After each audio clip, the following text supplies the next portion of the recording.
If anybody wants and some of them donuts, you're right, pal, I'll have them there. I'm going to get there before Alan, I'll tell you, I'll have them all. So don't forget, they'll be there, folks. A little story now for the children, not to include them with it. So mums and dads, if I know with your calm permission, I'll read them a little story. If I do make any mistakes, it's not intentional, mums and dads. It's just that sometimes I'm a little bit dyslexic, sometimes the words do confuse me slightly.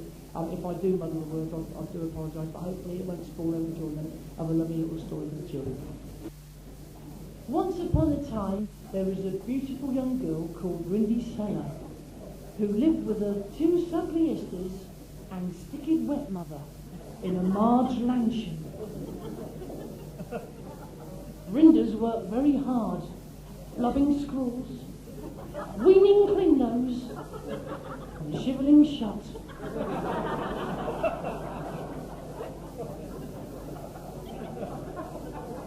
In fact, kids, by the end of the day, Rindy Cella was nothing fackered.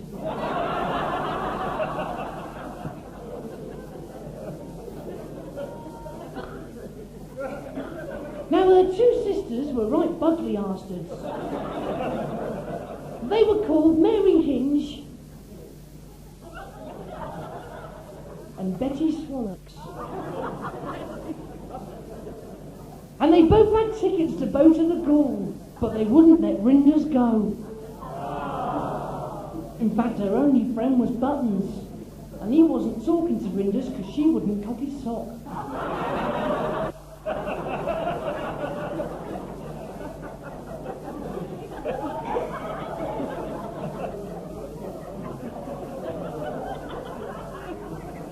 Later that night, Rindy Cella was all alone.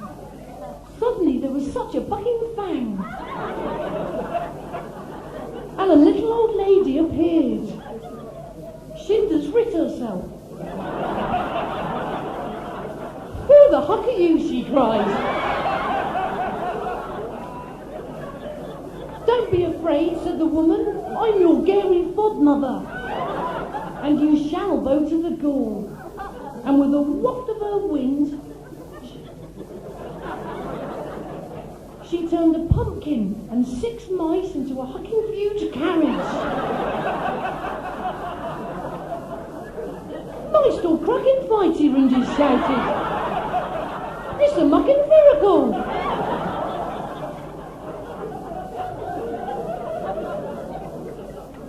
Might be doing this for the kids. But the Gary Fodmother told Rindy Cella she must be back by midnight, or there'll be a cucking calamity.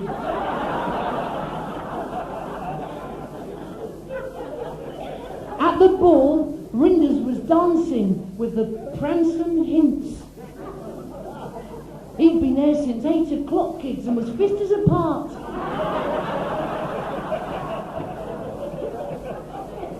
Shancy a fag, he said.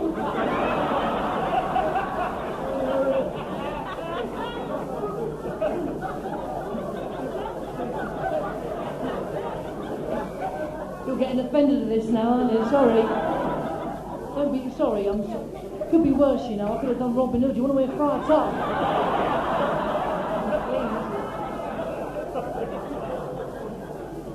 Suddenly, the clock struck 12. Rinders fucking panicked and went running out of the ballroom, tripping bass over rollocks.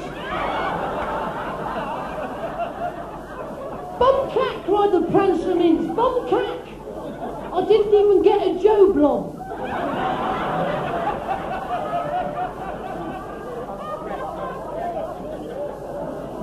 Then he spotted her slashed slipper, and picking it up, he said, whoever this flipper sits, I shall marry.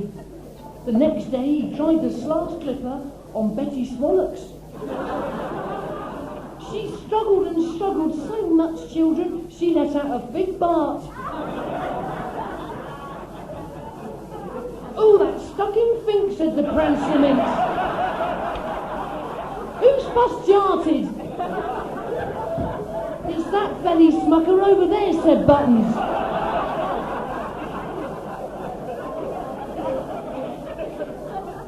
But no matter how hard she tried, the flipper wouldn't sit. Then he tried it on Rindy Cella, And the flipper sitted. Pucking perfectly. The Prancer Mince was overjoyed, and taking hold of Rindy's hand, took her upstairs and bragged her shames out.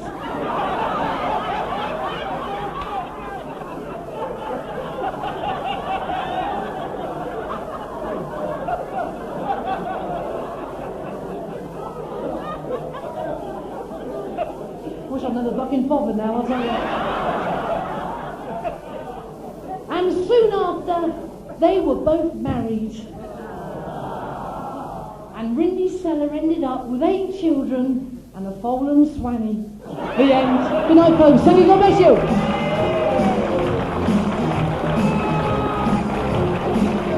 Ladies and gentlemen, the one and only Johnny Martyn.